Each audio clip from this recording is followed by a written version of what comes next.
because if he didn't, he would burst. Chapter 2. Peter crouched over the offending floorboard and traced the ridge that rippled all the way down. Vola had said the boards were flat enough. He could begin sanding, but he wanted them perfect when she saw the floor finished, not just flat enough. He adjusted the wheel of the plane until the blade projected only enough to shave off veneers thin as paper. He could make a single thicker cut, but layer by layer would do a better job. Peter liked planing, maybe best of all the skills he'd learned building the cabin. The plane was a real muscle tool, not like a screwdriver, say. You used your whole body with a plane, a tool for a man, not a boy. He positioned it over the end of the board, wrapped his right hand over the knob, and eased his weight onto it, then began to guide the plane forward with his left.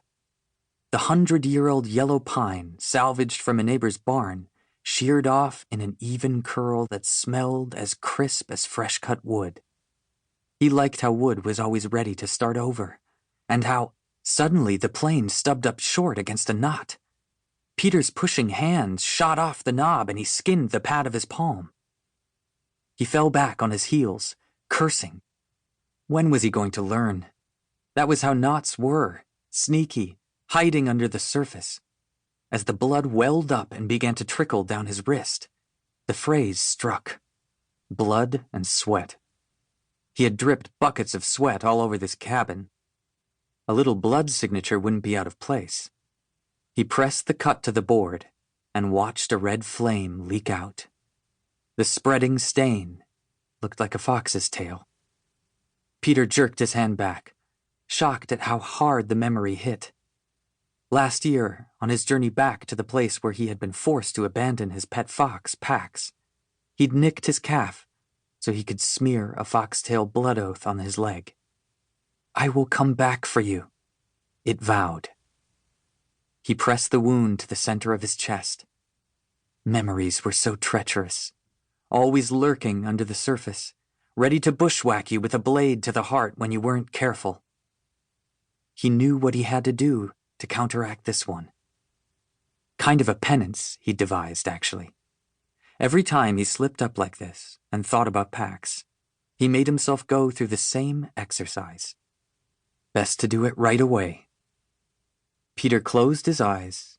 He visualized the afternoon when he'd found a dead vixen by the side of the road. He went over all his steps in detail, picking up her stiff, muddy body, carrying it away in search of a place to bury it, noticing the sandy spot beside a stone wall, and scraping out a shallow grave with his boot. Although his chest was tightening the way it always did at this part, he made himself remember finding the opening to the fox den. It hurt to breathe now, but he drew up the scene again. 3 dead kits, and 1 shivering survivor. He had reached in and lifted the live kit, a male, a little dog fox.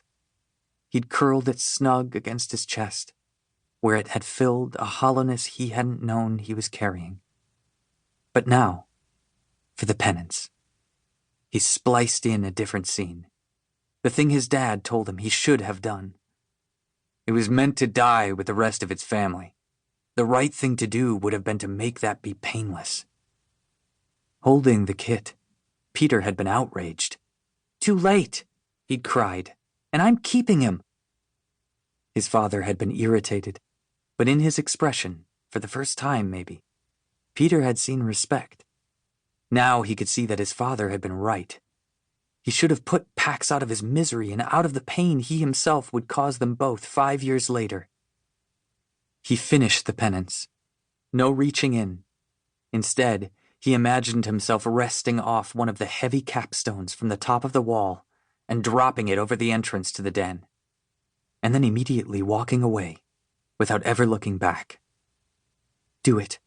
Walk away. Don't look back. All that pain he would have avoided. Peter ran the sequence 2 more times. He'd read it took 3 times to reprogram your brain. The penance was working.